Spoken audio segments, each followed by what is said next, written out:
again with Bonnie, and we were just working on come when called, or we were just working on wait, and actually come when called goes really, really well with wait. So we're going to do come when called, and this one's really, really important because we want to make sure that Bonnie stays safe. And so it's always important that Bonnie comes every single time we tell her to come to us. So, with this one, I like to start really, really excited. The more excited we are, the more excited Bonnie's going to be to come to us as fast as possible. So, I like to have a treat. I get really, really excited. I like to tap my legs or even like bend over to where I'm at her eye level. And then make a really, really loud, really loud noise. Be like, Bonnie, Bonnie! Call her really, really loud. With the boys, you're going to have a little bit higher register of voice. Dogs do tend to respond to higher voices compared to lower. When they hear that low voice, Bonnie, they think that they're in trouble.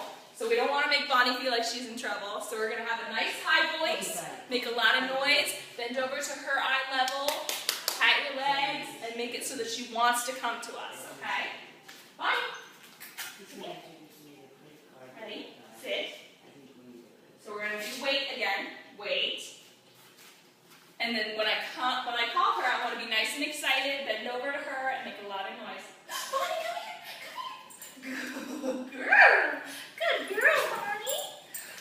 Now, more than with the other commands, we want to make sure that come when called is always, always, always treated and given a lot of affection. Because we want to make sure that's one of their favorite ones. Because if Bonnie gets off leash for some reason, if she's out in the park and she starts running in the opposite direction, I want you to be able to say, Bonnie, really, really loud, and with that happy voice, and I want Bonnie to come running because she's been conditioned to know that you have a treat and you're super happy to see her. You're going to give her a lot of affection, okay? So right now, she's over here in this direction, and she is super distracted. So I'm going to call her and see if she comes to me. Good girl. So notice my voice went up a little bit. I'm more over on her level, and I'm patting my legs, super excited, okay? Good girl. So this is a good one to practice outside because there are more distractions. What I like to do is get a nice long leash. I do either a 10-foot or 12-foot leash. You can get them at Petco. Or you can actually tie 2 leashes together, and you can practice outside, whether you're on the beach, whether you're in your driveway, outside in the lawn, if you don't have a fenced-in lawn, and you want to practice just having Bonnie go back and forth and practice to where she's distracted and she's still going to come to me, okay? So she's over there checking out the treats. Bonnie, come here. Good girl. So I say her name, I tell her to come, I get really excited, and then I like to have the treat and come nice down on my side. That way she's coming right there to my side. So, like I said, with guys, you're going to have to be a little more in the higher register.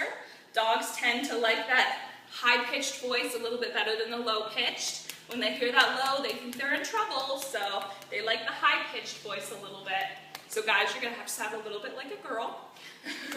So let's try this again. She's getting a little bit more distracted. She's over sniffing. Bonnie! Come here. Come here. Good girl. Good girl. So she knows I've got that treat. The more you guys do it, the less you're gonna have to have a treat. But it's always good to practice with a treat because then she's gonna be like, oh, I'm gonna go directly there because I know they have something for me. Plus, as soon as she gets to me, I give her love, I give her affection, and she knows that that's much more exciting than whatever else is going on. Bonnie, come here, come here, come here. Good girl, good girl. And you want to practice to where Bonnie's getting faster and faster, and she's going to come to you even quicker because she knows that you've got that love and affection and reward for her. Good girl. Good girl. Now you want to practice. I know you guys have kids, so you want to practice with the kids as well. You want to make sure that no matter who's calling her or where you are, what the distractions are, Bonnie's going to come to you each and every time because it is a safety issue, okay? We want to make sure every time you call her, Bonnie comes directly to you, okay? Good girl. She's sitting so nicely. All right, so this is Stephanie and Bonnie, and we were working on come when called.